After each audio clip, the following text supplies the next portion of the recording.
En fait, il y a plein de gens qui ont cru à ce projet. En fait, si on réfléchit, c'est bête comme chou. J'ai pas inventé le crowdfunding. Le crowdfunding, ça existe depuis hyper longtemps. T'as assemblé plein d'outils C'était le fait de qui le sont alignés. En fait, c'était d'en faire quelque chose de collectif.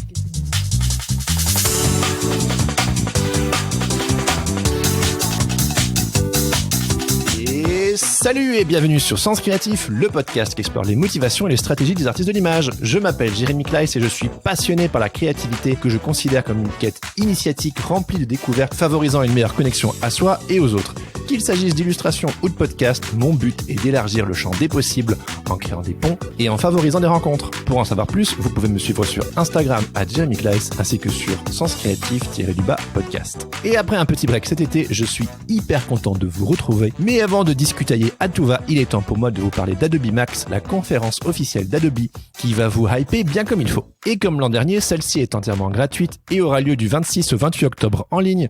Comme d'hab, Adobe vous a imaginé une conférence sur mesure qui transcende les barrières. Pendant 3 jours, accédez à des centaines de sessions animées par des intervenants du monde entier et à des dizaines d'heures de formation et de conférences avec les meilleurs créatifs de l'industrie. Et croyez-moi, du beau monde, il va y en avoir. L'actrice Tilda Swinton, le youtubeur Casey Neistat, le graphiste Aaron Draplin, l'illustrateur Carl Webster, la podcasteuse Pauline Legnaud et plus de 400 autres vous attendent juste pour vos beaux yeux, en streaming depuis votre canapé ou votre bureau. Sans oublier les ateliers pour découvrir les nouveautés du Creative Cloud, les projets collaboratifs, les portfolio reviews, les offres promotionnelles, j'en passe et des meilleurs. C'est gratuit, alors inscrivez-vous sur www.max.adobe.com ou retrouvez le lien dans les notes de cet épisode et rendez-vous les 26, 27 et 28 octobre en ligne pour le Adobe Max 2021. Et avant de vous présenter mon invité du jour, Lisa Mandel, pour ceux qui ne lisent pas les titres, j'ai envie de remercier tous ceux et celles qui sont venus à l'apéro pique-nique Sens Créatif fin août.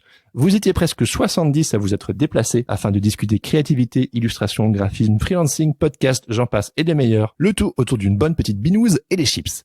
Merci à vous tous qui êtes venus et qui avez rendu ce moment mémorable. Spécial dédicace aux membres du Patate Club qui sont venus en force. Merci à mes anciens invités qui ont fait le déplacement pour l'événement. Et merci à Elodie Winter pour les superbes photos. Vous pouvez visionner une partie des photos sur le compte Instagram du podcast ou retrouver l'intégralité en cliquant sur le lien dans les notes de cet épisode.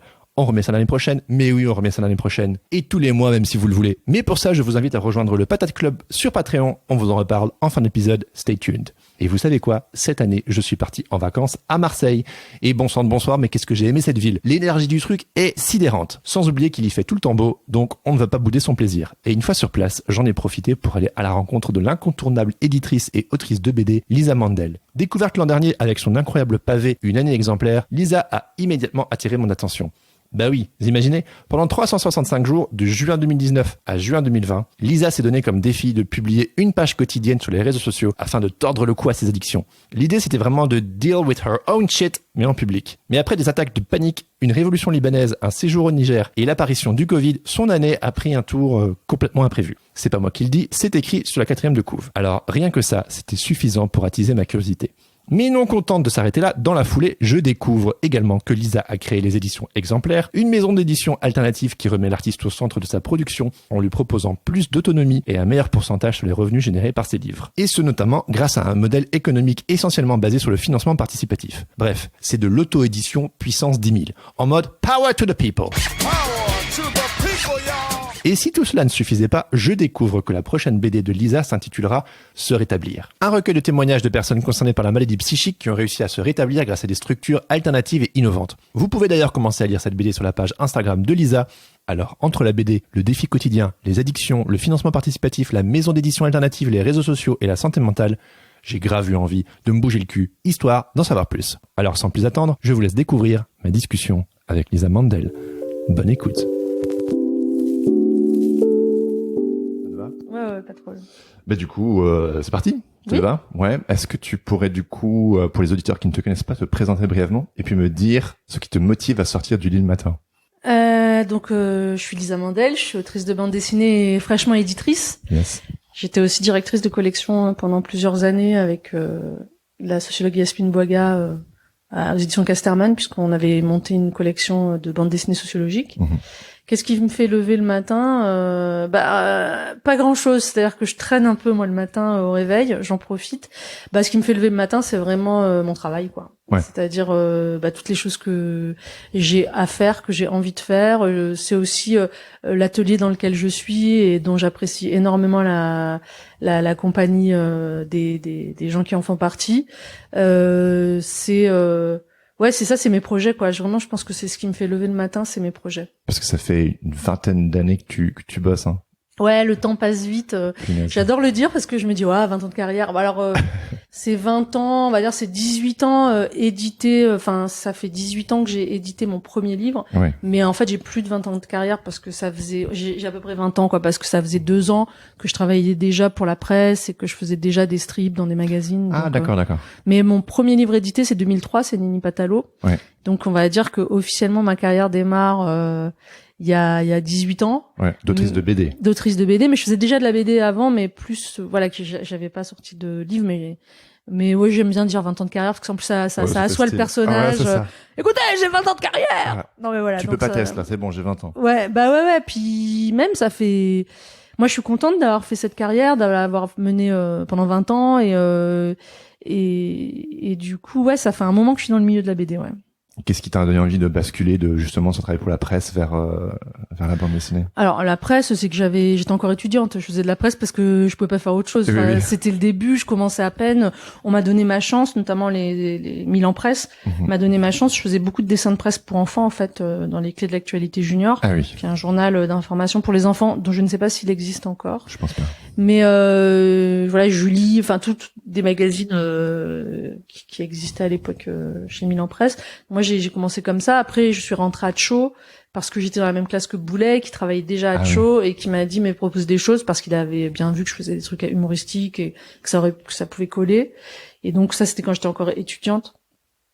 Et du coup, la BD est venue. Enfin, en fait, moi, j'ai toujours voulu faire de la BD, donc j'ai fait de la presse parce que c'était un intermédiaire pour moi entre l'illustration et la BD, parce que ce que je faisais, ça n'a jamais été de l'illustration, c'était vraiment du dessin de presse ou des petits strips. Il y avait toujours des bulles. À partir du moment où il y a des bulles, même s'il y a qu'une case, pour moi c'est de la BD, c'est pas de l'illustration. J'ai toujours d'ailleurs été assez mauvaise en illustration, puisque j'étais aux Arts Déco à Strasbourg, mais en section illustration, mais je brillais vraiment pas, quoi. Moi, mon truc c'était la BD et l'illustration narrative, l'illustration jeunesse, c'était vraiment pas mon truc, quoi. Je galérais, ça me plaisait pas. Et moi, j'avais envie de raconter des histoires. Ouais. Et j'avais envie de faire de la narration séquentielle. Et il n'y avait pas de section BD aux Arts Déco de Strasbourg? Il y avait de la BD en illustration. On avait notamment Joseph B. qui animait un atelier de bande dessinée et qui était un très bon pédagogue. Il travaillait encore d'ailleurs aux Arts Déco parce qu'il était quand même assez jeune quand on l'a eu comme prof. Donc il y avait de la BD, mais c'était il y avait moins de BD qu'il n'y en a aujourd'hui. C'était plus axé illu jeunesse. Ouais. Et donc la BD c'était quand même accessoire. La plupart du temps, on faisait de l'illustration. Mais moi, mon vrai but dans la vie, c'était de faire de la BD. Ça l'a toujours été. Ouais. Mais ça allait. J'étais quand même hyper contente d'être dans cette section. J'ai rencontré des gens incroyables. Ça a été vraiment une grosse émulation. Et puis une des meilleures périodes de ma vie, ces études aux Arts Déco Strasbourg. Donc c'est à refaire. Je le referai peut-être un peu différemment. Je profiterai plus de ce qu'offrait l'école à l'époque plutôt que d'aller boire de la bière et d'aller découvrir ma vie amoureuse, on va dire. Voilà. Mais voilà. Oui, et puis si j'ai bien compris, cette vocation, si on peut parler ça, à la bande dessinée, c'était très jeune parce que c'était soit coiffeuse ou dessinatrice de BD. Hein. C'est le topo officiel, ça. Hein. Oui, parce que c'était drôle. J'ai eu un moment d'interrogation à savoir si je voulais pas être coiffeuse pour chien quand j'avais 4 ans. Oui, c'est ça, pour chien. Voilà. Ouais, mais j'avais 4 ans. Mais en fait, moi, je veux faire de la BD depuis toujours. J'ai pas le souvenir d'avoir voulu faire autre chose. Ouais. Et en plus, c'était pas une envie, comme on dit, une lubie. C'était vraiment mon but dans la vie, quoi. C'est-à-dire depuis que que je peux tenir un crayon, je veux faire de la BD et toute ma vie, et je m'ai dirigée vers ça. C'est-à-dire j'ai été tout droit, quoi, vers mon but ultime que j'ai regardé en face de moi. Tel un soleil couchant à l'horizon. Et que tu as atteint. Et qui a bifurqué et qui a changé.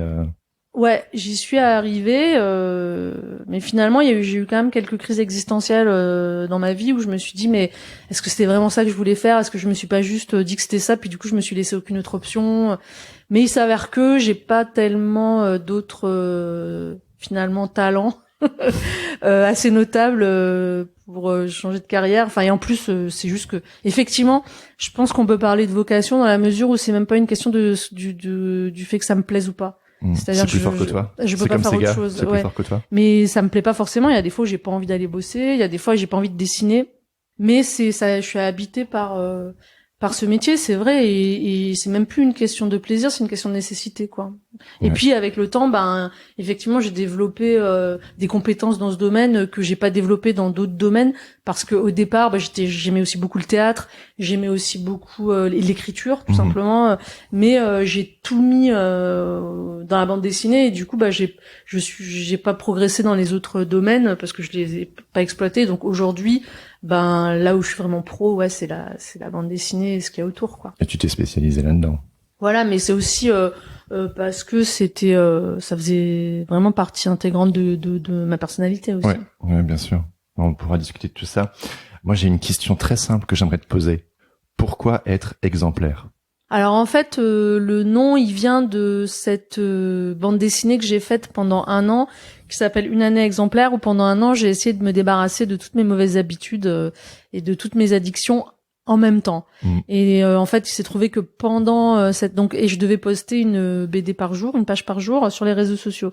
Il se trouve que pendant cette année-là, en fait, il y a eu le Covid, et puis j'ai un peu raté quand même pas mal de défis, mais j'ai réussi 2 défis, celui de m'auto-éditer, parce que c'était aussi une envie que j'avais depuis très longtemps, et celui de poster une page par jour, ou presque, puisque j'ai réussi à me faire épauler par des collègues, des consoeurs et des confrères de la BD, parce qu'à un moment... L'invité exemplaire, voilà, c'est ça. j'avais des invités exemplaires sur la fin, parce que j'atteignais un peu les limites du burn-out, parce qu'il fallait que je produise le samedi, le dimanche, le jour de Noël.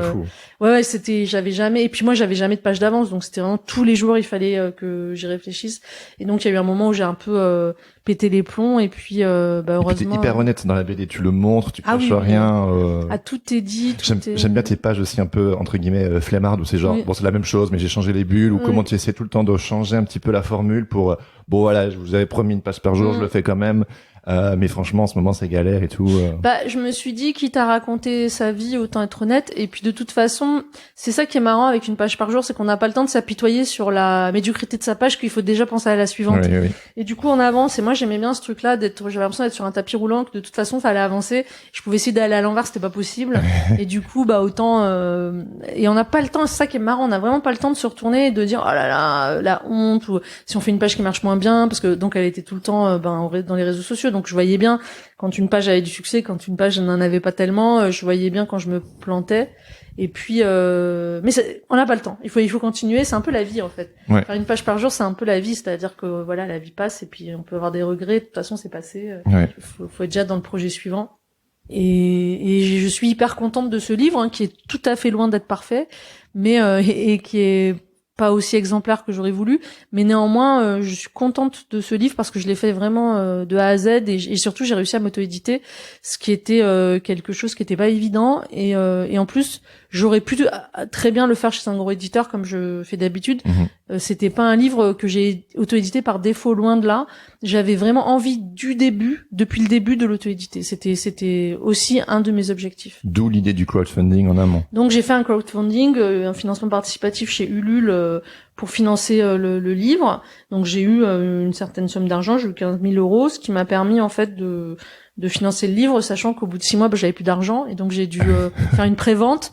Et j'ai réussi, à la fin de mon défi, avoir à peu près 1000 personnes qui avaient acheté le livre. Ça m'a permis de l'imprimer et de le distribuer. Et en fait, il a eu quand même il a reçu un très bon accueil, puisqu'il a été sélectionné au Festival d'Angoulême. Ouais. En plus, je voulais même pas l'envoyer au jury. Je me disais, j'ai aucune chance, un truc auto-édité, blablabla. Finalement, je l'ai fait.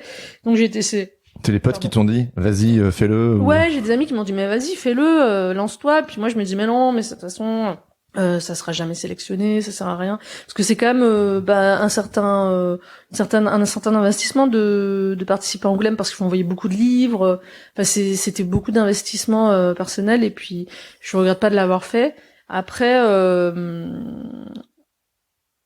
après j'ai eu beaucoup de presse. Et c'est aussi ce concept, le tour de force que t'as fait de sortir une BD par jour et d'y être tenu. Oui, voilà. Bah après, j'avais eu de la presse et comme j'ai 20 ans de carrière, j'avais un réseau aussi de journalistes. En fait, j'ai fait ça à un moment où je pouvais aussi me le permettre parce que j'avais un réseau de lecteurs assez solide et un réseau de presse assez solide que je savais qui m'accompagnerait. Alors peut-être pas tous, mais je savais qu'il y avait quelques journalistes, avec qui j'entretiens de bons rapports, qui suivent mon travail, je sais qu'ils l'apprécient.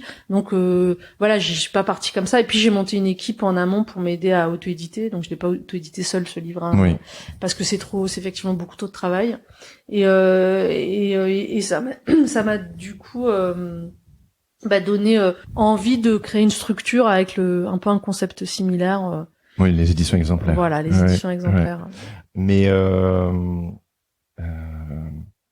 oui, au niveau de la BD, enfin une année exemplaire, qu'est-ce qui t'a donné envie de te lancer dans ce projet pharaonique? Parce que tu l'as fait, mais à quel moment tu t'es dit tiens, vas-y, je vais faire ça, quoi? Alors, je pense que c'était un peu la détresse, c'est-à-dire que, en fait, il y a eu plusieurs facteurs qui ont fait que je l'ai fait. Mais la première envie, c'était, je me sentais pas bien dans mon corps. Je sais que moi, je suis prise avec pas mal d'addictions qui paraissent comme ça pas graves, mais qui sont des choses qui me pourrissent la vie au quotidien. Notamment, j'ai des troubles du comportement alimentaire, mais après, voilà, beaucoup de gens le font, donc ça paraît pas incroyable, mais je veux dire, je peux passer 12 heures d'affilée à regarder des séries. Je sais que quand ça va pas, ou quand j'ai un souci, ou quand je suis angoissée, je vais avoir tendance à être un peu dans le binge, dans la boulimie, mais ça peut être la boulimie de travail, ça peut être la boulimie de série, ça peut être la boulimie alimentaire, et je sais que j'en avais marre, et que j'arrivais pas à changer ça, et du coup, je me suis dit, je vais rendre mon défi public pour m'obliger à le faire. Donc ça, c'était la première motivation. Et aussi parce que je voulais m'auto-éditer, je cherchais un sujet. Et donc, quelque part, il y avait une réelle envie de faire du développement personnel. Ouais. Et d'un autre côté, il y avait aussi une envie de trouver un projet prétexte pour pouvoir m'auto-éditer. Ouais. Donc c'est ces deux envies-là en fait qui se sont mélangées pour créer ce projet. Mais ce projet m'a dépassé, c'est-à-dire qu'il a dépassé ma petite personne parce que la vie avec un grand V s'en est mêlée et que finalement cette espèce de quête hyper auto-centrée, elle s'est vite transformée en une chronique de la vie quotidienne, notamment du Covid, parce que le Covid s'est invité dans l'histoire, donc ça a complètement aussi ouvert la BD sur autre chose. Je me suis aussi retrouvée au Liban pendant la Révolution. C'est juste. À Beyrouth, je me suis retrouvée à Niamey. Dans un centre de réfugiés. En fait, ma vie a pris le pas, et du coup, ce projet qui était au départ vraiment très tourné sur moi-même, en fait, je me suis rendu compte aussi que c'était un peu vain j'aurais pas pu tenir un an en faisant que parler de mon poids et de ma perte de kilos. De toute façon, ça a vite foiré ce truc-là. mais par contre, moi j'ai toujours tenu des journaux intimes depuis que j'ai 9 ans. D'accord. Enfin, j'ai arrêté quand j'ai commencé à éditer mes premières BD. Ah ouais. Mais j'ai tenu un journal intime de mes 9 ans à mes 24 ans sans discontinuer. C'est-à-dire j'ai des journaux où j'ai 10 ans où je raconte oui, j'ai un journal. Donc en fait, je me suis rendu compte que tenir un journal, c'était quelque chose qui était en moi aussi.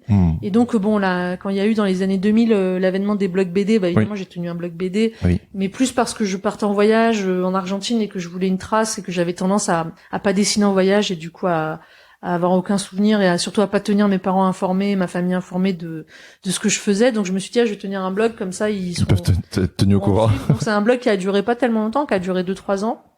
Et ensuite je suis partie j'ai commencé à faire une BD sur parce que moi je suis arrivée de la jeunesse, hein, mais voilà, après je me suis mise à faire une BD sur un témoignage sur mes parents, donc sur leur carrière en psychiatrie, qui s'appelle HP.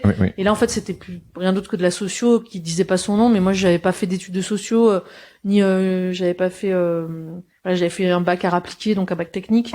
Donc j'avais même pas eu j'avais pas eu de socio, quoi. Je savais pas ce que c'était. Et en fait, j'ai rencontré un groupe de sociologues avec qui on a créé une collection de BD sociologiques. Donc pendant plusieurs années, j'ai fait ça. Et donc je me suis orientée de plus en plus vers la BD documentaire, puisque je suis partie avec Yasmine Bouaga, donc la co-créatrice de la collection. On est parti dans la jungle de Calais pendant 6 mois. On a suivi les 6 derniers mois de la jungle de Calais. Donc ça fait aussi une grosse BD documentaire. J'ai suivi aussi les élections avec une sociologue, Julie Pagis. Les présidentielles. Qui a l'air beaucoup moins sérieux que ça ne l'est. En fait, on a suivi toutes les élections dans 2 classes en Seine-Saint-Denis. Et puis partant de là, je devais un livre à Lewis Trondheim pour Shampoing depuis des années, qui était la suite de mon blog qui s'appelait Libre comme un poney sauvage, et je l'avais jamais fait et je leur devais vraiment ce bouquin, donc j'en ai profité que j'étais au Liban pour 4 mois. J'ai fait une chronique sur ma vie à Beyrouth. Ah ouais, tout se tient là. On voit le fil là. Oui, il y a un fil. Et après, donc j'ai raconté voilà une année exemplaire. Et là, je travaille. Par ailleurs, à la suite d'HP, j'ai été contactée il y a plusieurs années par un psychiatre qui s'appelle Vincent Girard et qui est un des fervents défenseurs, un des pionniers du rétablissement, du concept de rétablissement à Marseille. Et du coup, qui m'a proposé de faire une BD sur le rétablissement. Et ça, c'était déjà il y a plusieurs années. Et en fait, la BD n'a pas pu se faire parce que j'ai suivi un lieu qui s'appelle le lieu de répit à Marseille et qui était à l'époque un lieu, c'était une alternative à l'hospitalisation pour les personnes en crise psychique. Et c'était un lieu transitionnel pour les personnes en fait sans domicile. Le temps qu'elles retrouvent un appartement, elles étaient censées rester là dans un système de fonctionnement sociocratique, c'est-à-dire c'est pas de la démocratie, c'est un fonctionnement où chacun peut s'exprimer. Enfin, il y a plein de règles et en fait, ça a été très compliqué. Le staff a eu beaucoup de mal à gérer le lieu. Les habitants du lieu ne voulaient plus partir. Ça a fait un espèce de catastrophe et tout le monde a été finalement viré. Enfin, toute l'équipe a été remplacée et moi je suivais ce lieu, donc j'ai dû arrêter parce que finalement le lieu tel que moi je le suivais ne fonctionnait pas en l'état et je pouvais pas faire une BD sur un lieu qui marche pas. Ouais.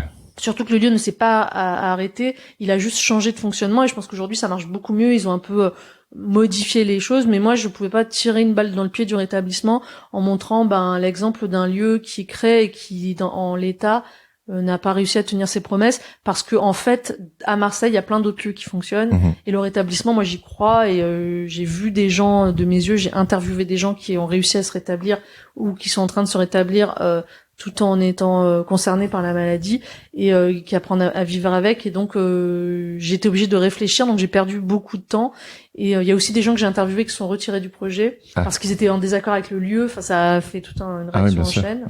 Et là, récemment, j'ai repris le projet, mais en partant des personnes. Donc, j'ai interviewé des personnes qui sont atteintes de différentes pathologies, mais qui arrivent à mener une vie à peu près normale avec leurs troubles. Je suis en plein suspense sur Instagram avec le TDAH là. Le TDAH, c'est lui. C'est pas le TDAH là qu'on faisait, c'était l'entendeur de voix. La personne. Ah pardon, tu as tout à fait raison. Oui, c'est l'entendeur de voix. La personne qui a des TDAH, on voit qu'elle arrive à trouver une solution. L'histoire va beaucoup plus loin que ça, mais moi, comme j'étais en crowdfunding aussi, j'ai préféré donner des extraits de parcours de vie plutôt que d'aller jusqu'au bout de l'histoire parce qu'au bout d'un moment, ça devient un peu plus technique, un peu plus didactique. Ces personnes, elles rencontrent des lieux, elles font des formations et du coup, pour le crowdfunding, je raconte surtout le début de comment elles découvrent en fait leur pathologie, comment elles l'acceptent et toutes les épreuves qu'elles doivent traverser pour aller mieux en fait.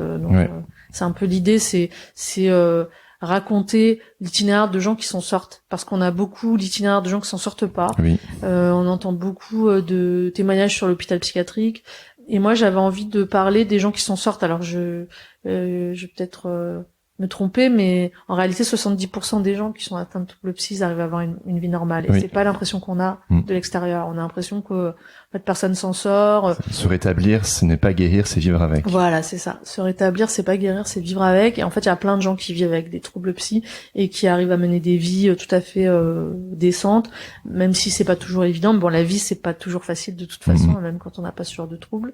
Et moi, j'avais envie de parler de ces gens-là. Alors, je suis pas en train de dire que c'est tout le monde qui est concerné par le rétablissement, mais il y a quand même beaucoup de gens qui, sans même savoir que c'est du rétablissement, sont là-dedans, quoi. Et moi, c'est ces gens-là dont j'ai envie de parler. Et je veux aussi sortir du rapport soigné-soignant, patient-soignant, ce rapport en fait pour moi qui est un rapport hiérarchique qui a pas lieu d'être dans l'enquête que je mène et qu'en fait beaucoup de gens, quand je leur dis sur quoi je travaille, ils disent ah mais justement je connais quelqu'un qui travaille avec des patients. Et je suis là, je dis non mais là faut arrêter de faire de la personne qui a des troubles psy une éternelle malade. Faut arrêter de faire de la personne là un éternel patient. Et c'est un peu ce qu'on fait. Alors que une personne qui a une maladie chronique n'est pas une personne perpétuellement en crise, perpétuellement mal et perpétuellement hospitalisée. C'est une personne qui a une maladie chronique. Moi j'en ai une. Il y a plein de gens qui en ont une et qui vivent avec. Et les troubles psy ça fait partie, c'est un handicap. Et c'est un handicap la plupart du temps invisible. Et c'est aussi une maladie intermittente, c'est-à-dire qu'il peut laisser de grandes plages de normalité. Et donc voilà, moi j'aime bien l'idée, et je pense que dans l'esprit, dans l'inconscient collectif, la personne qui a des troubles psy, c'est un éternel patient qui doit toujours être dans un lieu où il y a des éternels soignants. Et moi je je refuse en fait cette espèce de terminologie, même si elle est réelle pour certaines personnes. Hein. Je dis pas qu'il y a pas des gens qui sont chroniques, Bien sûr. qu'il y a pas des personnes qui arrivent pas à s'en sortir et qui du coup passent leur temps en hospitalisation, mais c'est pas la réalité pour tout le monde en fait. Ouais. Et loin de là, et c'est pas la majorité des gens. Et tu dirais que c'est parce que, tu l'as mentionné là une minute, c'est parce que tu es aussi toi-même concerné que tu l'as à cœur, ou est-ce que c'est aussi avec tes parents qui travaillaient là-dedans, que tu as été sensibilisé ou Alors moi, il y a plein de c'est multifactoriel. C'est vrai que le fait d'avoir fait la bande dessinée, d'avoir grandi avec des parents avec une mère et un beau-père qui travaillaient en hôpital psychiatrique, eh bien ça m'a sensibilisé à la question de la maladie psychique. Oui. Mais dans ma propre famille, beaucoup de personnes sont concernées aussi. D'accord. Et du coup, moi, j'ai toujours vécu avec des gens dans ma famille qui allaient mal. Ouais. Après, dont mes parents m'ont beaucoup protégée. C'est-à-dire que j'ai notamment la sœur jumelle de mon père qui est schizophrène. Ah oui, okay. Et que j'ai pas vue depuis qu'elle a été déclarée. Quand j'étais petite, je l'ai vue peut-être 5 ou 10 fois dans ma vie. Donc mon père m'a beaucoup préservé de ça. J'avais aussi une grand-mère, la mère de mon père, qui a fait beaucoup de passages en maison de repos, en hôpital psy, mais à l'époque on disait pas ça comme ça. Et je voyais bien qu'elle allait extrêmement mal, mais je savais pas vraiment ce qu'elle avait, à part qu'elle était en dépression, mais c'était plus que de la dépression. Et puis ma mère a eu un frère qui à la vingtaine a fait des bouffées délirantes. J'ai un grand-père qui... Ah oui, non mais oui. Voilà, ma mère a aussi son père a aussi son grand-père s'est suicidé, son père a peut-être se suicider, et il était aussi un peu comme ça, bipolaire, mais qui était pas diagnostiqué. Et bref, c'est pas un secret, hein, mais disons que je pense que du coup, je me suis sentie concernée, et en plus, moi, j'ai déclenché une épilepsie. Et là, mon grand. Là, faut l'enlever, hein, faut la pousser. Tu peux juste la pousser gentiment. Ouais. Non, t'inquiète pas, elle griffe pas. Non, je vais pas lui faire mal, en fait. Ah non, mais tu la pousses, hein, Okay. ça va aller. Hein. C'est que là, on lui prend son fauteuil, là. Mais oui, ma pauvre. Alors, un chou. Oui, alors, elle a envie de participer, Mais oui. Ouais, donc oui, moi, j'ai déclenché une épilepsie à 30 ans, et en fait, ça m'a aussi fait réaliser ce que c'est de vivre avec une pathologie chronique, sachant que je prends des médicaments matin et soir, et que ce sont depuis que t'as 30 ans. Ouais, depuis que j'ai 30 ans, et que c'est les mêmes médicaments, c'est le même type de molécules qu'on donne aux personnes bipolaires. Donc je vois ce que c'est de prendre un médicament, c'est des stabilisateurs d'humeur, mais parce que si ça ralentit l'électricité dans le cerveau, donc ça permet d'éviter l'encombrement qui provoque des crises.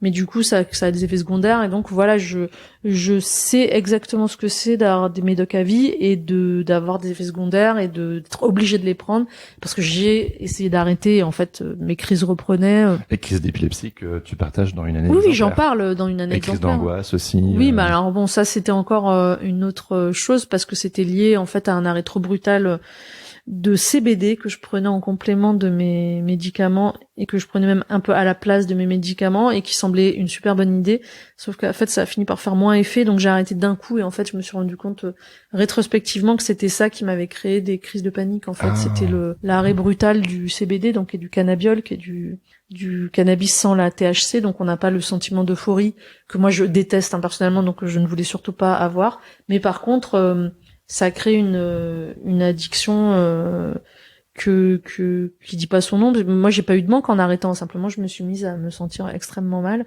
Donc, j'ai dû doubler mon traitement antiépileptique, effectivement, et j'ai eu une période. Et je pense que c'est aussi lié au fait que j'ai arrêté toutes mes addictions en même temps. Bah je oui, pense que c'est une pas addiction non plus, pour une addiction, quoi. Oui, c'est pas non plus que l'arrêt de cette molécule que je prenais depuis 1 an. C'est aussi le fait de plus avoir d'endroit pour décompresser. Ouais. Et les addictions, en fait, en tout cas en ce qui me concerne, c'est rien de plus que des anxiolytiques ou des antidépresseurs entre guillemets naturels, parce que bon, regarder des séries c'est pas extrêmement naturel, mais en tout cas c'est une manière de me détendre que j'arrive pas à trouver naturellement. Donc ça aussi, ça a été une prise de conscience pendant l'année où j'ai fait mon année exemplaire. Donc on dirait comme ça que c'est sinistre, mais c'est quand même assez rigolo. Ah oui, c'est très rigolo. Parce que là c'est hyper touchant aussi. Ouais, merci de le dire, mais oui, j'ai essayé d'être hyper honnête. En même temps, il y a quand même un truc d'autodérision qui est un peu ma façon de raconter les choses. Mais c'est ce qui fait que ça marche bien, c'est qu'on est dans quelque chose de. Je pense qu'il y a beaucoup de personnes qui peuvent se retrouver aussi dans ce que tu partages. Le fait que c'est pas facile, mais tu amènes une autodérision et un sérieux en même temps qui font que Bah, que la sauce prend, quoi, tout simplement. Bah, c'est un peu la vie, c'est un peu Oui, c'est ça, voilà, la c'est- blague. Mais c'est vrai que c'est sûr que j'avais pas envie d'être misérabiliste, mais ce chat t'attaque. Il y a un Ouais, chat c'est ça. derrière. Hey, tu t'occupes trop de Lisa Mandel, je veux qu'elle soit avec moi. Oui, c'est ça fait un peu genre Tu me la Madame partages juste une petite heure, mon grand. Ou ma Madame grande, la je sais pas. jalouse. Ouais, c'est ça. C'est d'une madame. Elle est là, elle est là, elle est là, elle est là. Elle fait, t'inquiète pas, hein, tu peux la caresser, genre, voilà, mais elle fait, elle mordit, hein, Elle mais fait sa tigresse. ouais, elle est pas du tout dangereuse, celle-ci. Puis l'autre, je m'en méfierais plus. Bon, bref, on va pas, de Oui, oui, toute façon, non. on va pas forcément parler des chats. Mais, ouais, voilà, donc, la BD là, c'était vraiment, quelque part, ça a été assez thérapeutique, mais comme l'est toujours la bande dessinée, moi, je pense que j'ai la chance d'avoir un moyen d'expression qui fait que ça a pu aussi m'aider à canaliser À sortir, ouais. et à catalyser beaucoup de frayeur et d'angoisse par la BD. Je pense que si j'avais pas fait de BD, j'aurais pu moi aussi être du côté des personnes qui ont des troubles psy, Oui, hein, vraiment. oui, oui. Et je dis pas ça pour faire genre, j'en suis persuadée, parce que c'est une manière aussi de sublimer. Oui, oui. Bah, c'est cathartique. Ou catharsique, je sais pas comment on peut dire. Voilà. Et puis c'est une manière de sublimer la vie. Et puis C'est quelque chose qui est très cher à mon cœur et puis dans les valeurs un peu du podcast, c'est de créer pour transcender. C'est de, bah oui. on a tous des histoires, on a tous nos bagages, nos trucs bien, nos trucs moins bien, et que la créativité, ça permet en fait de les sortir du système et aussi de les partager à d'autres et de créer une connexion les uns avec les autres. Et bah oui. Et puis moi je pense que j'étais un enfant qui avait pas mal d'angoisse et énormément d'imagination. Je pense que si j'avais pas pu la sortir, elle m'aurait quelque part un peu dévorée, je pense. Et c'est ce qui est un peu arrivé à plusieurs personnes de ma famille. En plus, je pense que je fais partie des gens qui pensent que c'est aussi la maladie psychique, c'est pas que l'éducation et l'environnement, c'est aussi neurologique. Et en plus, je pense, il y a pas mal de personnes atteintes de troubles épileptiques. Souvent, dans les familles d'épileptiques, il y a aussi des personnes qui ont des troubles psy, et il y a aussi des personnes migraineuses. Donc, je pense qu'à un moment donné, on a une fragilité du cerveau qui peut se manifester différemment selon les gens, mais j'ai clairement une corrélation entre les neurones et ce qu'on appelle la folie.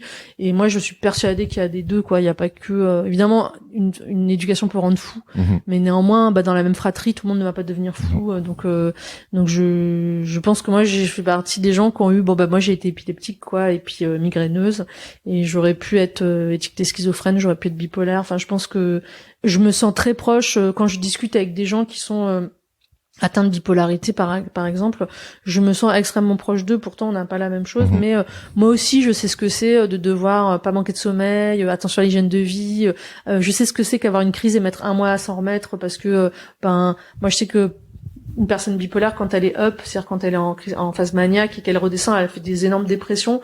Moi, je sais que après mes crises d'épilepsie, je suis aussi dans un moment de dépression. Après, c'est moins handicapant au quotidien d'être épileptique, enfin, parce que je suis stabilisée. Oui. Mais et puis c'est, même si c'est aussi un peu stigmatisé, ça allait quand même 50 milliards de fois moins que d'être bipolaire.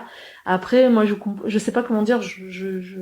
Il y a sur plein de points, je me sens proche des personnes qui ont des troubles psy, parce que ça fait partie pour moi ça fait partie de la même, c'est ce qu'on appelle les neurodivergences, quoi, et pour le coup je me sens du coup concernée, et parce que dans ma famille il y a des personnes concernées, et parce que mes parents y travaillaient, et parce que moi-même je souffre d'une maladie chronique qui atteint le cerveau et qui m'empêche de faire plein de choses, mais aussi m'a obligée à me fortifier sur d'autres.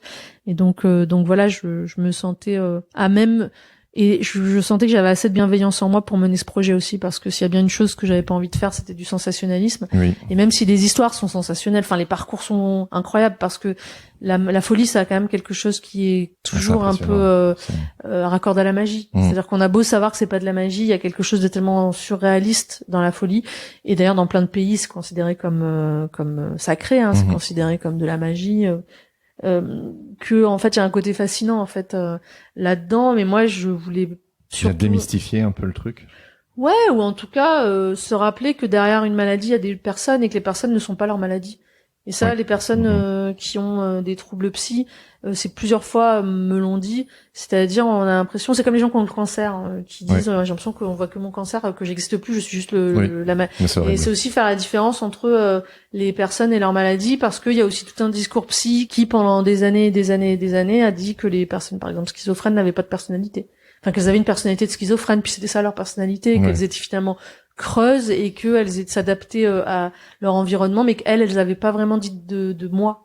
Et moi, j'ai rencontré des gens qui entendaient des voix et qui étaient outrés, qui avaient été vraiment hyper choqués par ce discours-là en disant mais moi, je suis une personne avec des goûts, avec des choses que j'aime, des choses que j'aime pas, et qu'on vient de me dire qu'en fait, j'ai pas de personnalité, que je suis juste schizophrène.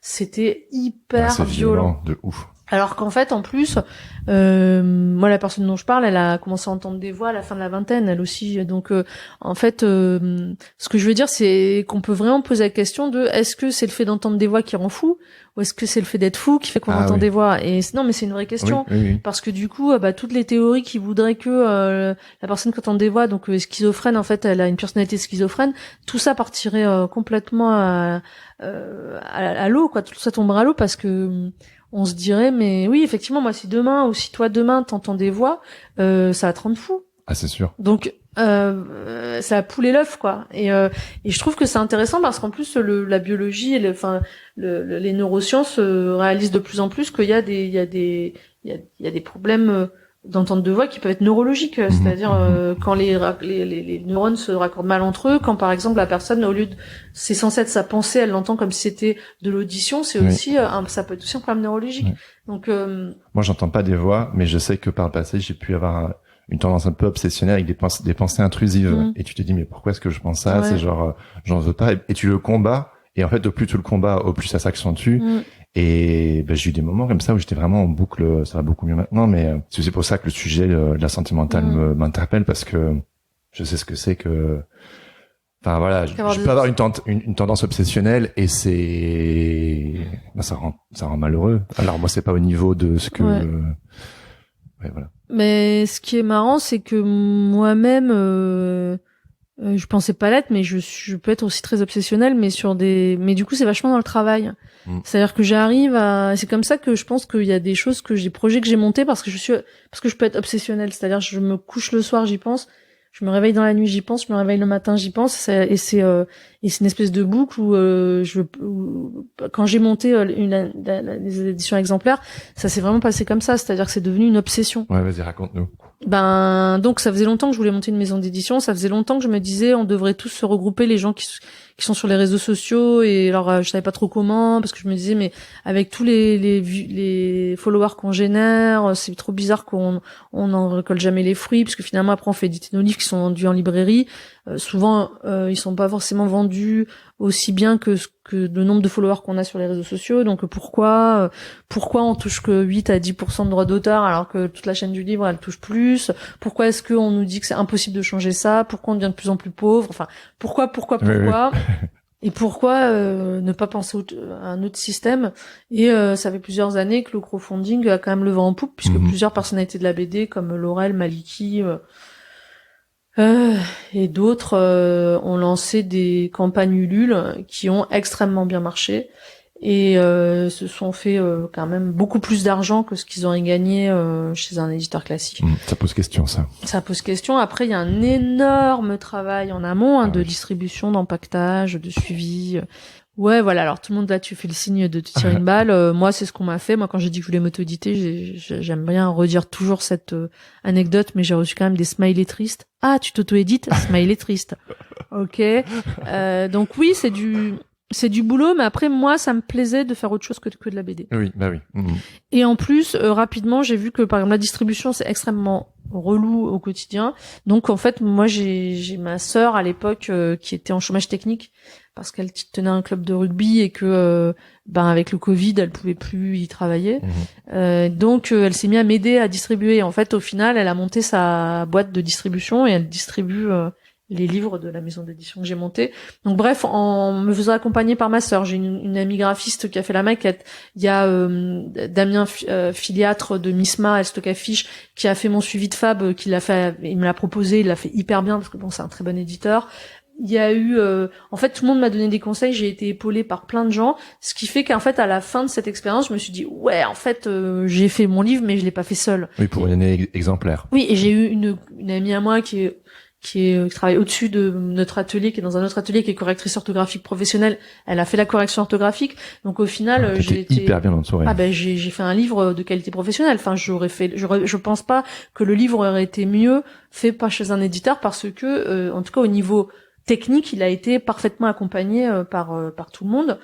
Et donc je me suis dit tiens, pourquoi pas. Et le livre a bien marché, ce qui est pas forcément le cas de tous les bouquins qu'on peut auto-éditer, mais le mien en plus, il a eu un bel écho du coup en presse, et du coup j'ai eu beaucoup de commandes librairie.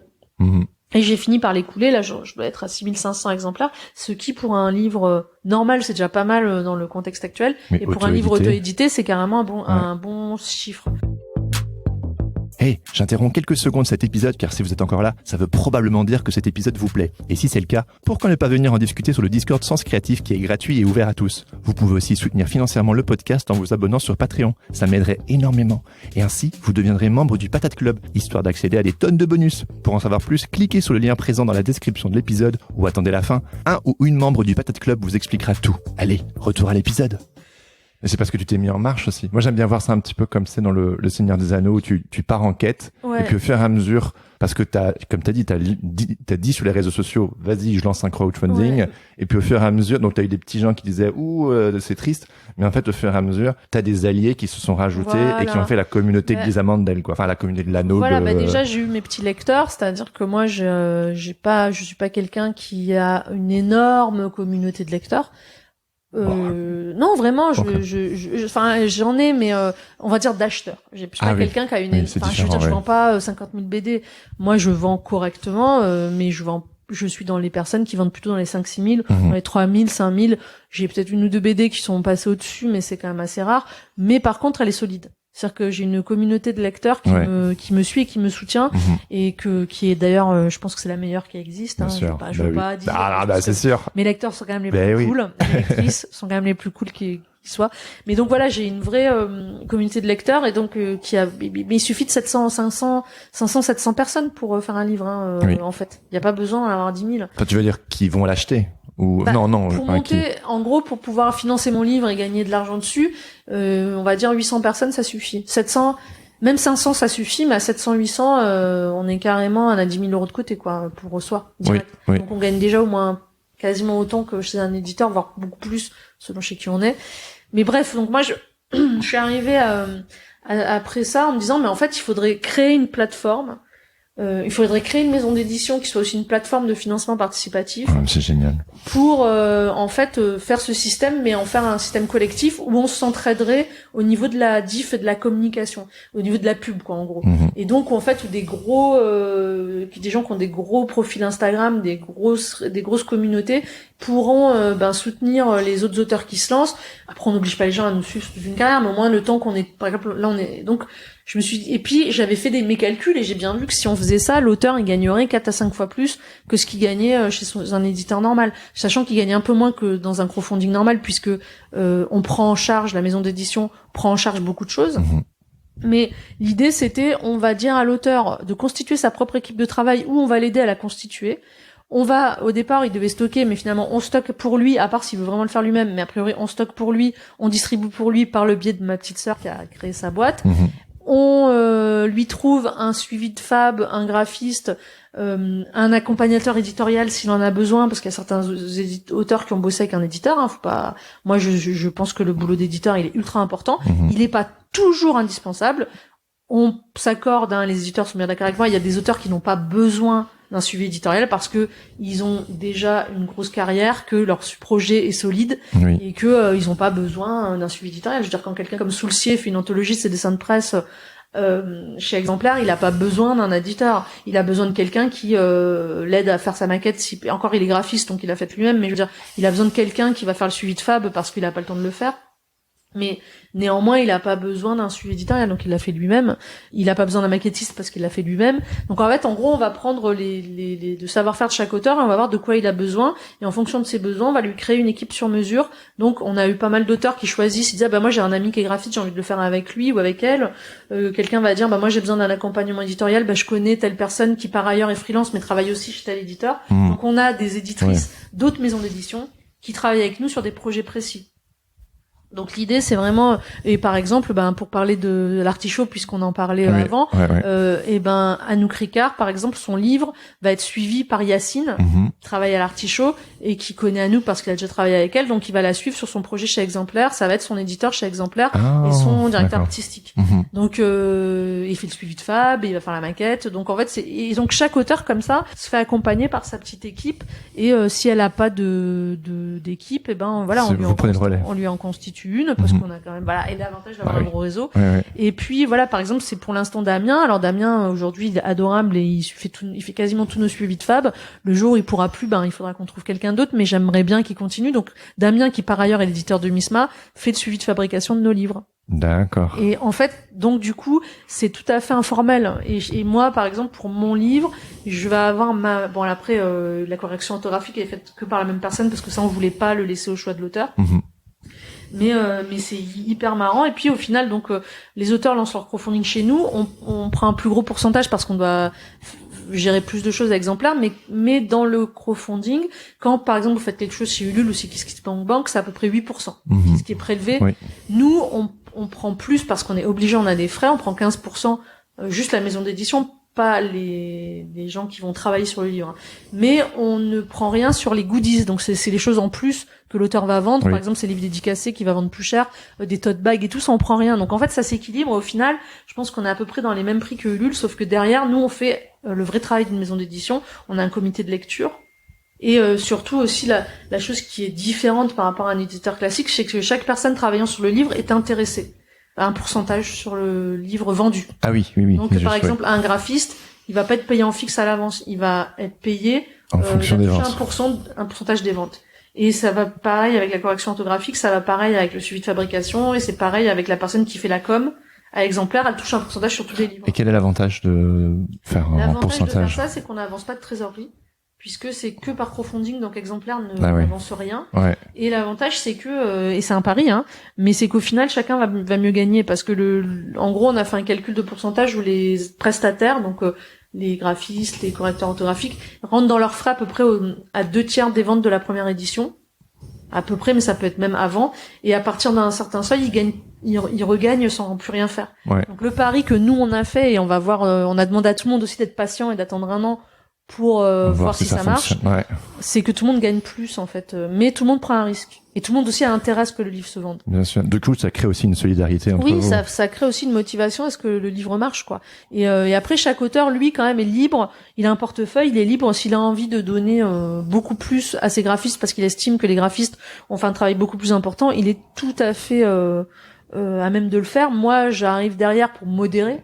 C'est-à-dire qu'à des moments, je sais que j'ai été un peu étonnée des fois des répartitions, mais bon, l'auteur étant content, les graphistes étant contents, tout le monde étant content, j'ai envie de dire super, mais je veille à ce que ça devienne pas un truc généralisé, parce que l'idée c'est pas non plus que l'auteur gagne beaucoup plus au détriment de tous les gens qui vont bosser pour lui et qui vont crever la dalle. L'idée c'est que tout le monde s'en sorte mieux, mais comme on a beaucoup moins de frais, d'abord on n'a pas de locaux.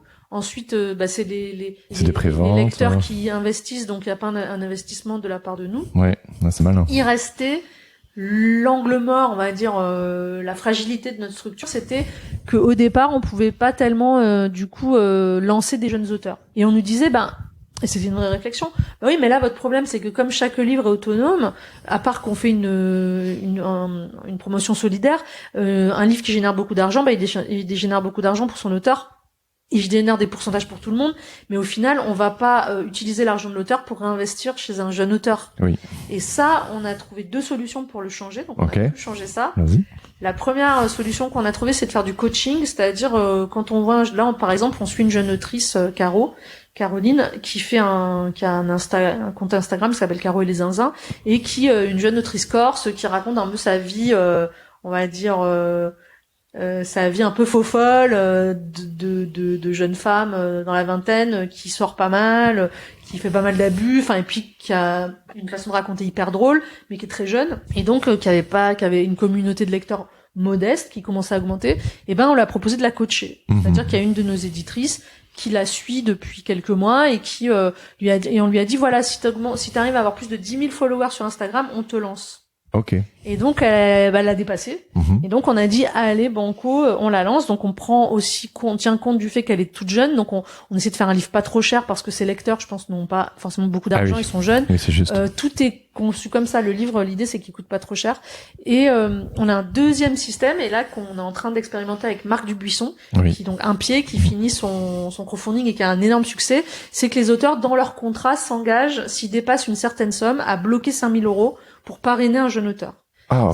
Et là donc Marc, c'est trop bien. Ouais, et du coup il y a des auteurs qui peuvent pas le faire, tout simplement parce que quand on a un auteur qui arrive à récolter 18 000 €, en réalité il en garde que 7 000 dans sa poche. Oui, donc bon, ça 5 000, passe en dépenses et tout, et donc il faut bien qu'il ait cet argent-là pour manger. Ouais. Maintenant, s'il fait un crowdfunding comme Marc, là il dépasse 35 000 € et qu'en plus il gagne sa vie aussi en faisant de la presse, donc lui il a accepté de parrainer un jeune auteur qui n'a pas, ou une jeune autrice qui n'a pas encore choisi, mais en gros on bloque une partie de ses fonds pendant 6 mois, on trouve un jeune auteur et il le lance, et si le jeune auteur ne remplit pas ses objectifs, donc je rappelle que dans un financement participatif on se donne un objectif, nous en général il est entre on va dire 8 000 et 10 000 €, ce qui est le minimum pour fabriquer un livre et l'expédier, et si le jeune auteur, la jeune autrice n'arrive pas à atteindre cette somme, Marc, tel un Robin des Bois, donnera ces 5 000 €, une partie, pour compléter les objectifs de l'auteur, sachant que nous on va tout faire pour que l'autrice ou l'auteur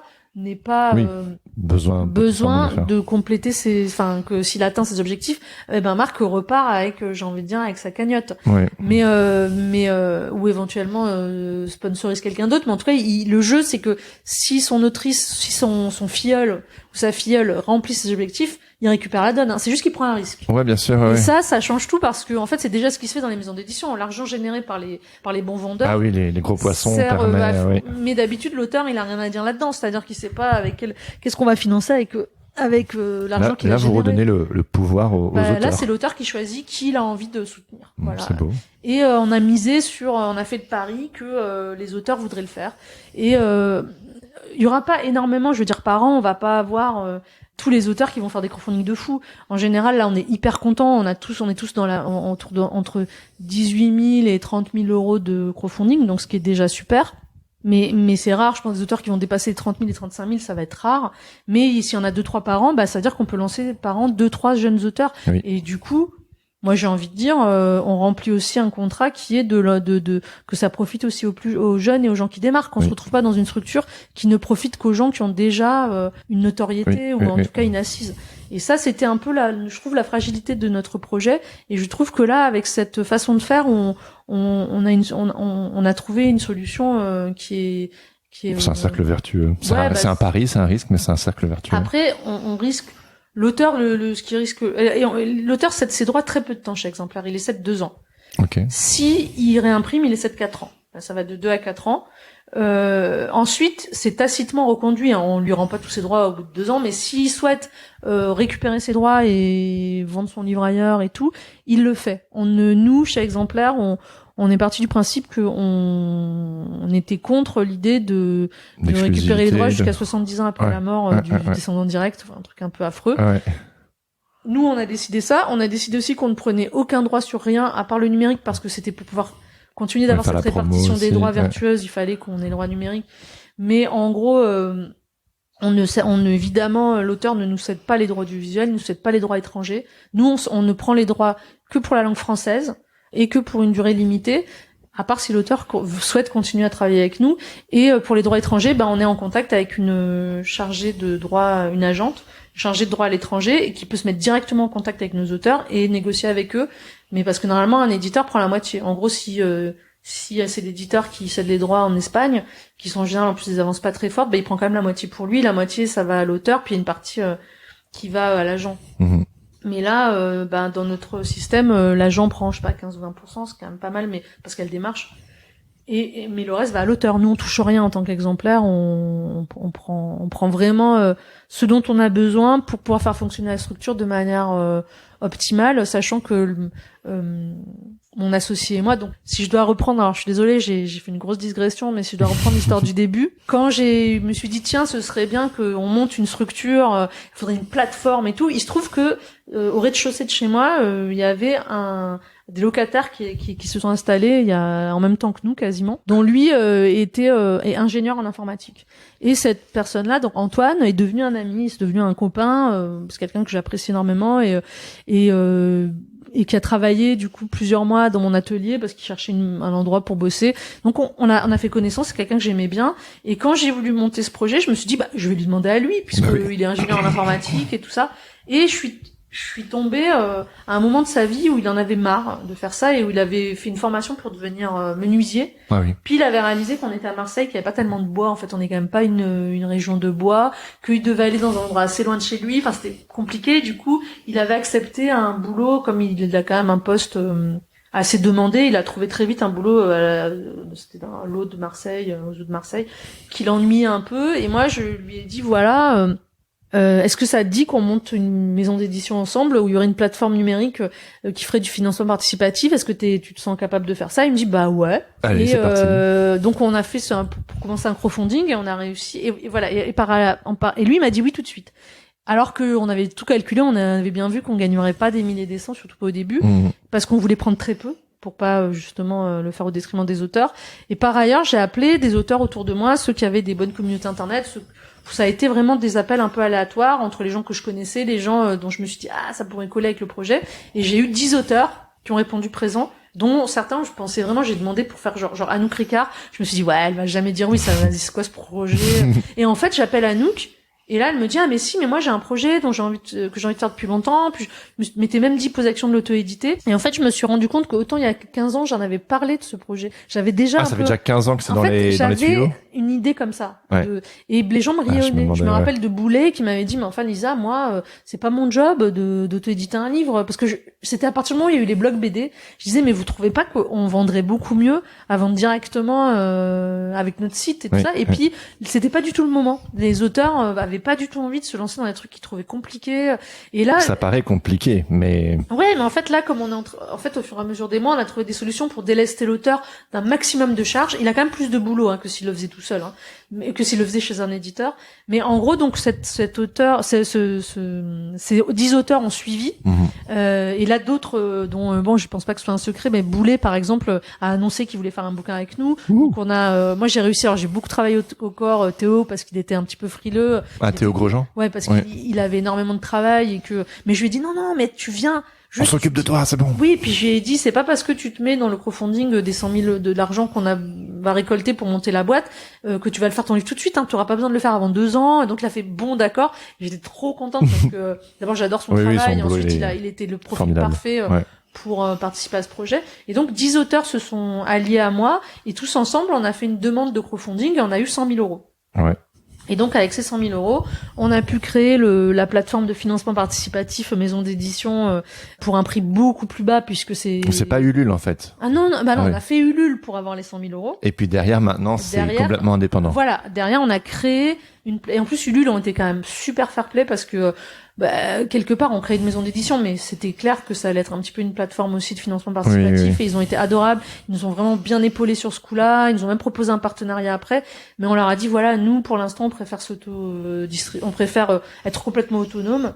Et donc on a monté cette plateforme de financement participatif avec tous nos auteurs qui se sont engagés à faire un livre dans la structure, parce que c'était un peu moi je me suis dit je peux pas monter une boîte comme ça si j'ai pas déjà une équipe d'auteurs qui bosse, ça va être foireux. Et du coup on a après être 10 parce qu'il fallait aussi partager les frais. En faisant un crowdfunding, il y avait les gens, on faisait de la prévente. Donc les auteurs acceptaient de sacrifier une partie de leurs revenus pour monter la structure. Et la boîte appartient aux 10 personnes du coup. Non, pas du tout. Ah ok. Et aussi non, en fait la boîte, c'est moi qui l'ai montée avec Antoine Wittcock, donc qui est ingénieur. On a monté la boîte à 2. Par contre, ce qui se passe, c'est que les auteurs nous ont avancé l'argent. Dans le contrat, d'ailleurs, c'est écrit dans le contrat qu'on leur signe qu'ils nous ont avancé l'argent en participant à cette campagne et en acceptant que les gens préachètent leurs livres avec des bons d'achat, mais que ces bons d'achat servent à financer la structure. Donc il y a une partie de leur revenu qui est bloquée et que nous on leur rembourse au fur et à mesure avec nos propres pourcentages. Parce que Antoine comme moi, on a chacun un petit pourcentage pour être rémunéré pour ce qu'on fait, parce qu'on a quand même beaucoup travaillé. Et mais cet argent-là, on le reverse aux auteurs jusqu'à temps qu'il soit remboursé. Donc pour l'instant, ça va mettre 1 an ou 2. En fait, on avait vraiment vu la fourchette basse. On avait dit chaque auteur arrive à récolter 10 000 euros.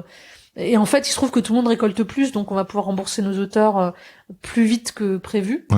Mais c'était pour nous c'était aussi, je trouvais une fragilité qu'avait la structure de dire on peut venir nous voir dans 5 ans, un auteur peut venir en disant bah sympa, vous avez financé votre structure avec mes fonds.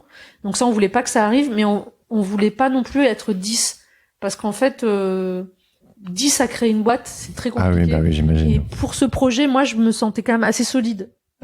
J'avais énormément réfléchi au projet.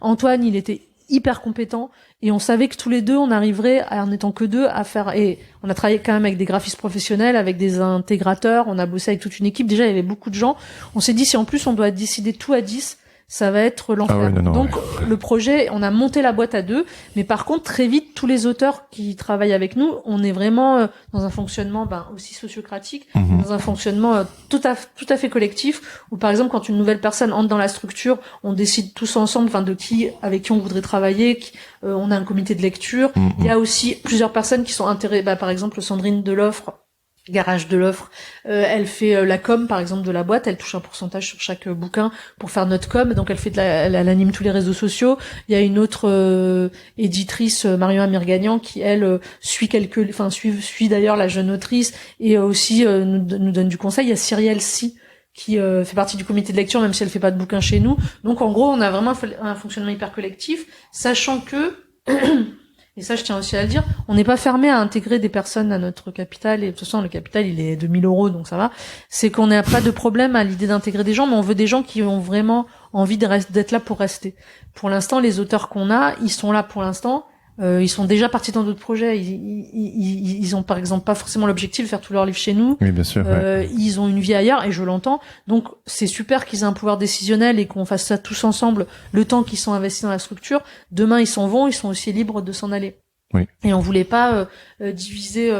Mais à terme, je pense, dans les années qui viennent, probablement qu'on va prendre des personnes qui vont s'associer avec nous parce que c'est pas le même investissement quand on est associé. On est beaucoup plus motivé. Mais jusque-là, tout fonctionne au pourcentage. Tout fonctionne au pourcentage. Genre la personne qui sauf fait la promo. L'imprimeur, on est obligé parce que lui, il imprime tous les livres d'un coup. Il va imprimer 2 livres en attendant d'avoir 3 livres qui se vendent. Donc à part l'imprimeur et même le comptable. Ah oui, parce que donc quand les planètes s'alignent, c'est vraiment incroyable. Donc j'ai cet ami à qui je propose de faire le projet et qui me dit allez banco, on y va. Et sur ce, je suis contactée par l'expert comptable de Marion Montaigne. Qui s'appelle Benjamin Cerdan et qui est en gros un passionné de BD, qui a un doctorat sur la diversification, il a un doctorat sur la TVA je crois, mais il a fait aussi un mémoire sur la diversification des revenus pour les artistes auteurs, pour les auteurs de BD. Okay. Quand il a commencé sa carrière, il aurait souhaité être l'expert comptable des blogueurs. Okay. Il est arrivé en même temps que les blogs BD et il m'avait proposé d'être mon comptable, mais à un moment où je venais de prendre une comptable.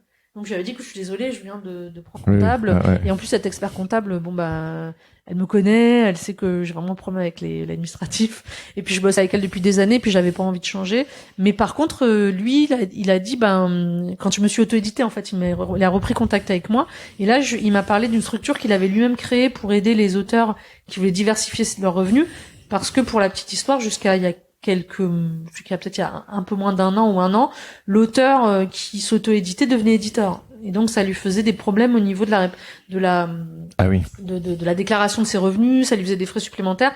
Et donc en fait, Benjamin Cerdan avait créé une structure qui permettait de faire comme une espèce de faux éditeur, pas un faux éditeur, c'est une structure qui prenait l'argent des auteurs et qui leur redistribuait en droit d'auteur, en gros, presque comme une société de portage.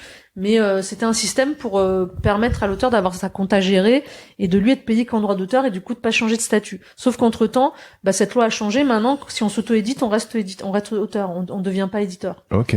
Mais il était quand même très motivé par des nouvelles expériences et quand on lui a parlé de notre projet, il a dit mais moi, banco, je vous suis. Et d'ailleurs, moi je lui avais dit mais est-ce que tu veux t'associer au projet? Il a dit je peux pas être votre comptable et en même temps votre associé.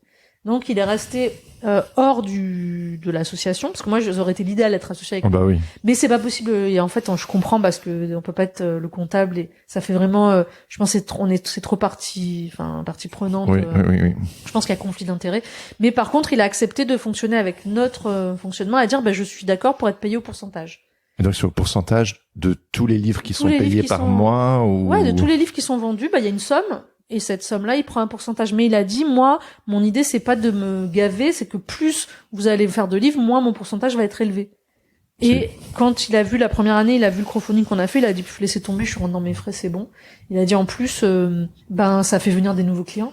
Parce qu'il y a plein d'auteurs qui du coup le connaissent et puis se disent ah bah si on veut bien bosser avec Benjamin, lui c'est son but dans la vie d'avoir des auteurs de BD comme clients. Et qui s'auto-éditent. Et donc et en plus il a été d'accord pour n'être rémunéré que dans 1 an ou 2. Il a dit bah moi je vous suis, je vous aide et à monter votre boîte, je vous aide à faire tout le financement et puis dans 2 ans on fera un bilan comptable et là on verra combien si le pourcentage ça marche pour moi. Donc on a eu aussi cette personne là qui a fait là quand lui a débarqué dans le game. Ah oui oui. Et qu'il était spécialisé là-dedans et que c'était son métier et qu'il avait déjà il travaillait déjà avec plusieurs auteurs que je connaissais. Je me suis dit là les étoiles sont alignées parce que moi on m'avait toujours dit quand tu montes une boîte faut toujours avoir un comptable tout de suite. Le fait qu'il arrive, le fait que j'ai mon ami ingénieur et le fait que moi j'arrive à un moment de ma vie où j'avais envie de faire ça, c'était le moment de monter la boîte. Ben déjà c'est hyper novateur tout ça. Ça. Et je me demande, mais que disent tes amis ou les personnes que tu connais dans le milieu de l'édition classique quand ils voient ce que tu as monté? En fait, il y en a beaucoup qui regardent ça avec circonspection, c'est-à-dire qui attendent de voir. Ouais. Il y en avait qui me disaient, de toute façon, tu vas finir par être une maison d'édition normale. Je dis, si c'est ça, j'arrête, parce que moi, je compte pas faire la révolution artistique. Les livres qu'on édite, c'est des livres qu'on pourrait éditer dans notre maison d'édition. Je vais pas faire croire que je suis en train de réinventer l'eau chaude. Par contre, j'ai envie que les répartitions de droits, elles soient vraiment meilleures pour les auteurs. Et si ça ne peut plus avoir lieu, la maison d'édition n'aura plus lieu d'être et je quitterai le navire. D'abord, je suis pas suffisamment bien payée pour pouvoir après rester accrochée par l'appât du gain. Donc j'ai fait exprès aussi, j'ai fait en sorte de pouvoir en bénéficier en tant qu'autrice. Et mon associé en a bénéficié aussi quand il a construit le site parce qu'une partie des fonds est quand même allée pour le payer parce qu'il était obligé de manger il a fait ça pendant 6 mois, il allait pas être clochard, donc on l'a quand même rémunéré pour fabriquer le site et très mal, c'est-à-dire qu'il a accepté d'être assez mal rémunéré, mais néanmoins donc il y a eu de la circonspection, mais il y a eu énormément de gens du milieu d'édition qui sont venus taper à notre porte en disant on veut vous aider. On a envie. Donc c'est qu'ils ont conscience de ce qui déconne un peu. Oui, parce que on a beaucoup d'éditeurs. Alors je parle pas des têtes. Je parle des éditeurs dans des grosses maisons d'édition. En fait, il y a plein d'éditeurs. Il y a pas que Jacques Lénat, ou il y a pas que Guy Delcourt, ou il y a pas que Flammarion. Il y a pas que Charlotte Gallimard. Il y a des éditeurs en dessous. Et il y en a qui sont venus nous voir en disant mais moi j'ai envie de participer à votre projet. Je trouve que il est hyper en fait, il y a plein de gens qui ont cru à ce projet. En fait, si on réfléchit, c'est bête comme chou. J'ai pas inventé le crowdfunding. Le crowdfunding, ça existe depuis hyper longtemps. T'as assemblé plein d'outils le fait de qui le sont alignés. En fait, c'était d'en faire quelque chose de collectif qui était nouveau. Mais il y a rien qui a été inventé. D'abord, faire un livre. J'ai pas inventé comment faire un livre. Ah non. J'aurais aimé, mais c'est pas le cas. Monter une maison d'édition, je suis pas allée inventer l'eau chaude. Le crowdfunding, ça existait déjà. Mais c'est vrai que là où il fallait le faire, et là où j'étais dans un moment de ma vie où j'avais la disponibilité de le faire, c'était de se dire, je vais prendre des mois et des mois de ma vie et je vais construire un projet collectif autour de cette possibilité qu'offrent les réseaux sociaux, Internet et le financement participatif. Tous les outils sont arrivés à maturation pour que tu puisses les aligner pour faire quelque chose de cohérent. Et les compétences des auteurs. Parce qu'aujourd'hui, on a des auteurs à qui on a demandé d'être beaucoup plus polyvalents qu'ils ne l'étaient il y a 30 ans. Ah oui. Et donc, qui sont capables aussi d'être dans une certaine autonomie qu'ils n'avaient pas. Il y a 30 ans, l'auteur, il faisait son dessin, il l'envoyait à l'imprimeur, il envoyait à l'éditeur, il corrigeait les fautes d'orthographe, il scannait, il nettoyait, il faisait tout. L'auteur, il faisait ses planches. Aujourd'hui, l'auteur, on lui demande de tout nettoyer, de faire les couleurs, de livrer des dossiers qui sont quasiment imprimables. Donc en fait, l'auteur, et de faire sa promo sur ses réseaux sociaux. Ah mais oui, mais c'est un boulot pharaonique. Il y a des auteurs qui le font pas, qui ont pas forcément beaucoup de promo sur les réseaux, mais globalement, la jeune génération, ils le savent. Oui, et puis donc, pourquoi payer des gens pour faire le travail que fait déjà l'auteur? Moi, j'ai pris le parti de dire, ce que fait l'auteur, il doit être payé pour le faire. Donc voilà, donc c'est l'argent, pour moi, il est juste redistribué aux personnes qui font vraiment le travail. Après, le nerf de la guerre, c'est le stock et la distribution. Pour l'instant, on a une solution. L'idée aussi, c'est que à aucun moment donné, moi, j'ai voulu, par exemple, me couper des libraires, parce que aussi l'écueil, c'était de dire, ah oui, en gros, vous voulez plus. Alors, il y a eu, vous voulez plus d'éditeurs. Ouais. Ah, vous voulez plus de C'est la branche sur laquelle on est, quoi. Non, mais c'est dire, en gros, vous voulez faire vos livres sans dans votre coin, et sans libraire. Tout s'est avéré faux. C'est-à-dire que d'abord, on a des éditeurs dans notre maison d'édition, ou des DA, ou rien, si vraiment on a un auteur, comme moi, par exemple, j'ai pas de DA et j'ai pas d'éditeur, mais parce que mon projet, je l'ai réfléchi depuis son milliard d'années, j'estime qu'il se tient, quoi. Demain, je fais un autre projet, je prendrai un éditeur. J'aurais aucun. Moi, il y a des projets pour lesquels j'aurais pas pu réussir si j'avais eu un éditeur avec moi. Donc l'éditeur pour moi, et puis il y a des auteurs à qui, sans l'imposer, on leur conseille fortement, on leur dit écoute là, est-ce que tu veux bosser avec un éditeur, parce qu'on sent qu'ils auront besoin d'être accompagnés. Et le libraire c'est la même chose, c'est-à-dire que oui, on arrive dans un premier temps à financer nos livres sans libraire puisque on les fait par crowdfunding, mais le libraire c'est le deuxième souffle du livre. Le libraire c'est lui qui va défendre le bouquin au quotidien pendant toute l'année. Donc moi je suis pas pour mettre notre livre partout. Nos livres partout, parce que d'abord il y a des libraires qui n'en voudront pas, et puis on a un système de vente ferme, on a quand même un système de fonctionnement qui ne plaît pas à tous les libraires, mais néanmoins, moi je me bats, et je continuerai de me battre pour que nos livres soient en librairie, comme mon livre Une année exemplaire l'est. Parce que mon livre, ça fait 6 mois, que si aujourd'hui je paye mon loyer et je mange, c'est grâce aux libraires. Les particuliers, ils l'ont beaucoup acheté au début, j'ai encore des particuliers qui achètent mon livre, mais soyons tout à fait lucides, si vous regardez mes relevés bancaires, je vis grâce aux libraires. Oui. Non seulement j'ai envie de bosser avec les libraires, mais en plus les libraires ils sont indispensables pour que le livre puisse exister en dehors du crowdfunding. Après, ça veut pas dire que l'auteur ne peut pas déjà manger et s'habiller convenablement avec le crowdfunding, mais ça veut dire que si vraiment il veut que son livre ait la vie qu'il mérite, il faut compter sur les talents des libraires qui sont au front tout le temps. Mais c'est pas tous les libraires et c'est pas tous les livres qui pourront bénéficier de ça. Mais donc nous on est en train de créer aussi dans notre maison d'édition une interface libraire pour permettre aux libraires de commander des livres chez nous, en toute simplicité, on va dire. L'idée, c'est que le libraire, une fois qu'il a son compte chez nous, il fait son marché, il est débité 3 mois plus tard. C'est de la vente ferme, mais il est pas débité tout de suite, parce que c'est un peu le problème du libraire, c'est d'avancer la trésorerie. Donc nous, on propose au libraire de pas avancer la trésorerie. Il a un pourcentage qui est pas très très haut, puisqu'il a 35% de remise, qui est un peu moins que ce qu'il peut avoir chez d'autres éditeurs, mais enfin, on n'est pas Delcourt. On n'a pas notre propre réseau de distribution qui nous permet de générer de l'argent juste en transportant nos livres. Et puis, par contre, on offre les frais de port à partir d'un certain nombre d'albums achetés par le libraire, ce qui fait que quand notre catalogue va s'agrandir, pour le libraire, ce sera pas une grosse prise de risque que de commander, mettons, 5 livres de la nouveauté ou 10 livres, et puis un livre de chaque, et d'avoir des frais de port offerts. Donc, on est aussi dans une boucle comme ça, et on a beaucoup de libraires, il y en a quelques libraires, ils étaient pas très contents du système, mais on a beaucoup de libraires qui nous soutiennent à fond. En tout cas, pour mon livre auto-édité, et donc je pense pour les livres qui vont arriver, notre fonctionnement, disons qu'il demande au libraire de prendre un risque un peu plus important, dans le sens où il peut pas nous faire de retour si son livre se vend pas. Donc il va être obligé de le vendre. Mais après, il est pas obligé d'acheter des quantités de livres folles non plus. Donc on va miser sur moins de librairies, mais des librairies qui vont acheter les livres d'auteurs qu'ils aiment vraiment, qu'ils ont envie de défendre. Donc on évite aussi un autre écueil de la BD d'aujourd'hui, c'est la surproduction.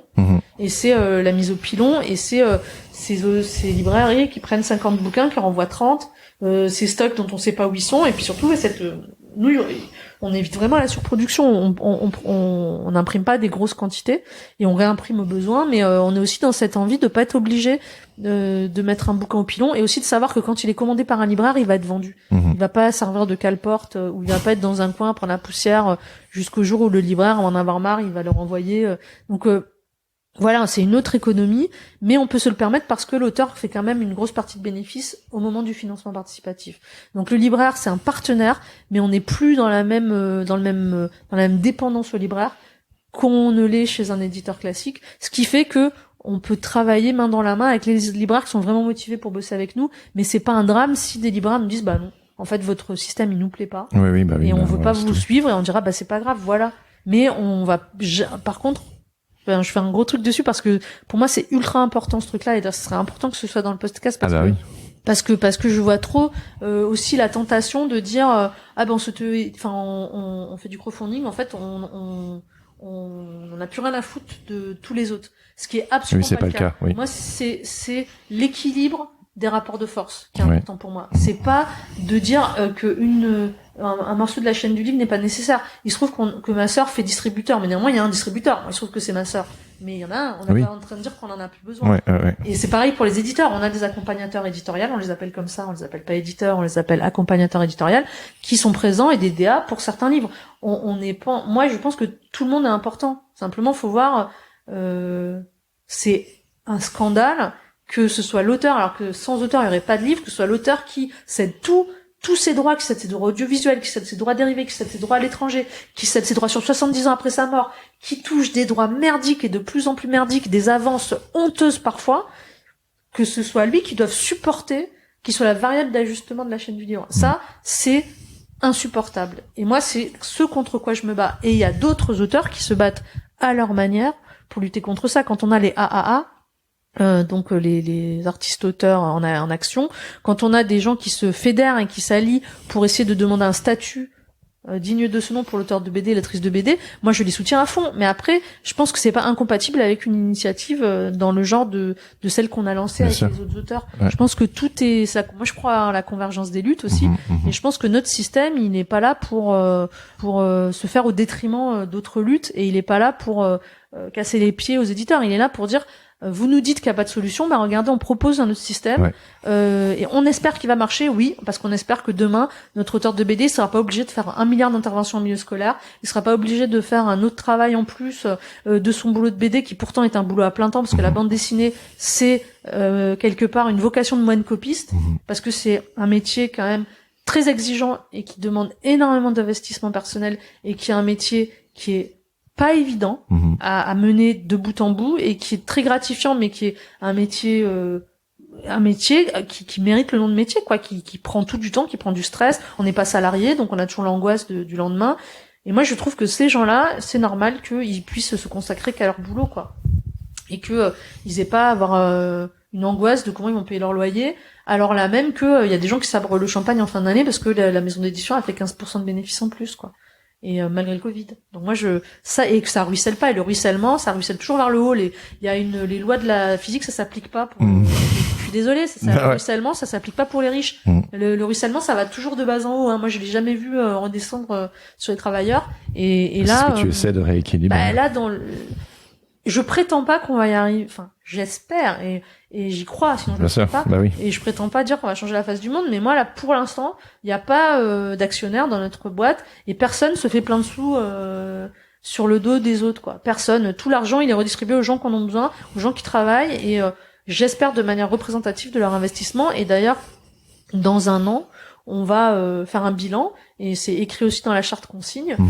Chaque année, la répartition de droits doit être re-questionnée, donc on fera un bilan, on dira voilà ce qui a marché, voilà ce qui a marché, voilà tel graphiste il a touché tel pourcentage et il a gagné ça, c'était pas suffisant pour lui, donc va falloir rééquilibrer.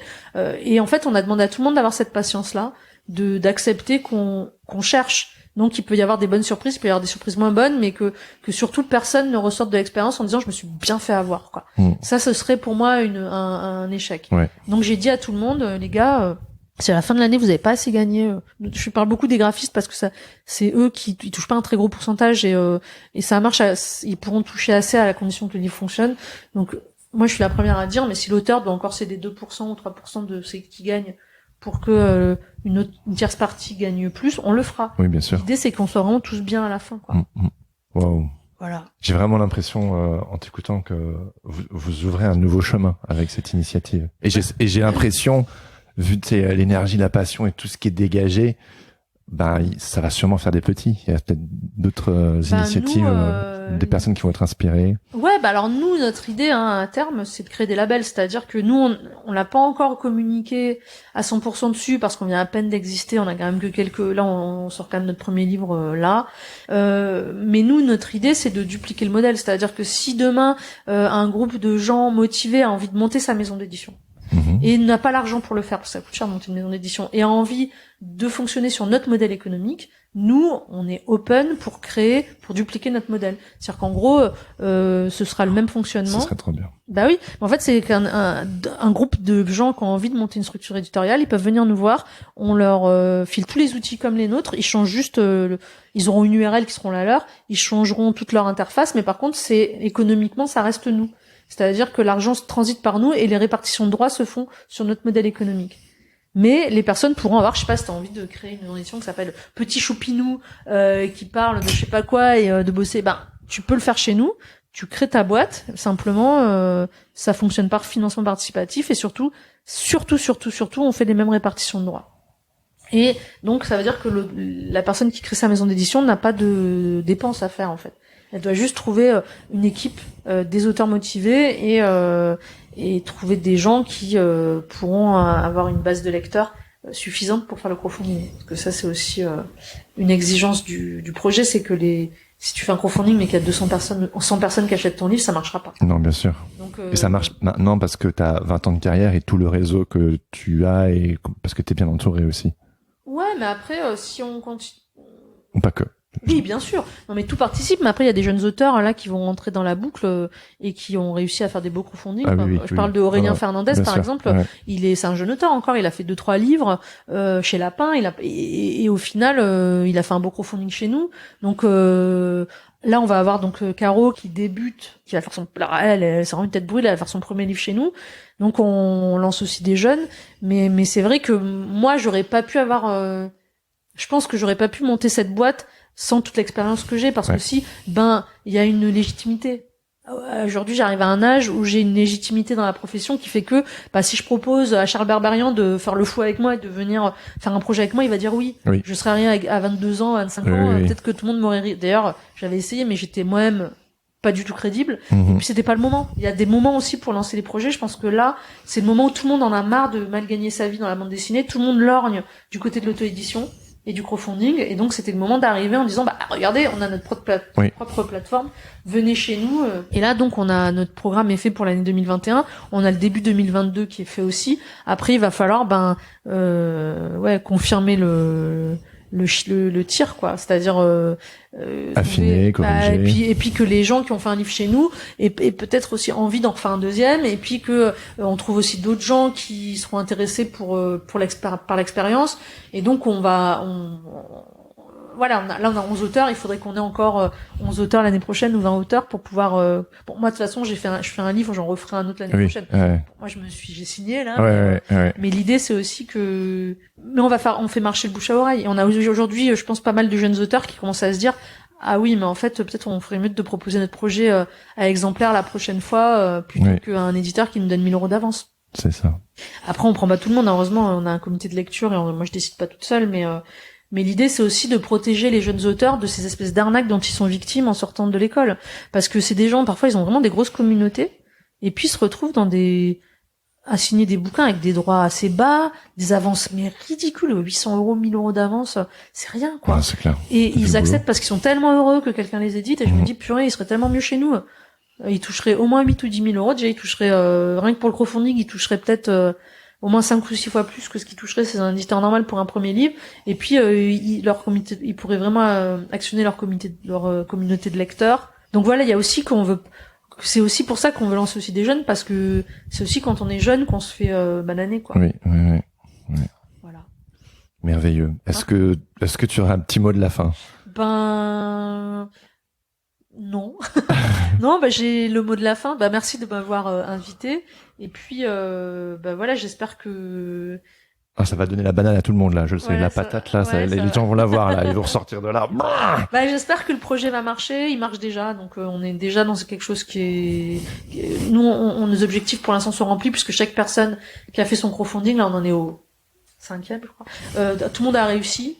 Tout le monde a des beaux crowdfunding, tout le monde va pouvoir monter son livre. On a réussi à trouver des équipes super capables et super performantes pour chaque auteur. Chaque auteur est content de ce qu'il a fait. Donc pour l'instant, vous avez le vent en poupe. Disons, la première partie du jeu a été gagnée. Maintenant, on va avoir la deuxième partie, c'est la distribution, c'est sensibiliser les libraires, c'est avoir des libraires qui nous commandent nos livres. Et ça, c'est quelque chose qui va plus exister à la rentrée, puisque cette plateforme, Antoine a créé quand même à lui tout seul une plateforme de financement participatif, là où ils sont quand même 12 développeurs chez Ulule, hein. Nous lui il est tout seul. Donc tout prend un peu plus de temps, mais cette plateforme, j'espère bien qu'elle sera fonctionnelle à la rentrée, et de toute façon que des libraires vont commander nos livres. Là de toute façon on a que 2 sorties en juillet, et puis après à la rentrée on va en avoir quelques-unes. Et j'espère que les libraires suivront, parce que pour moi, si les libraires suivent, on aura vraiment gagné, je pense, le pari. Voilà. Bon, c'est tout ce qu'on souhaite. Moi aussi. Allez, merci beaucoup Lisa, c'était merveilleux. Merci.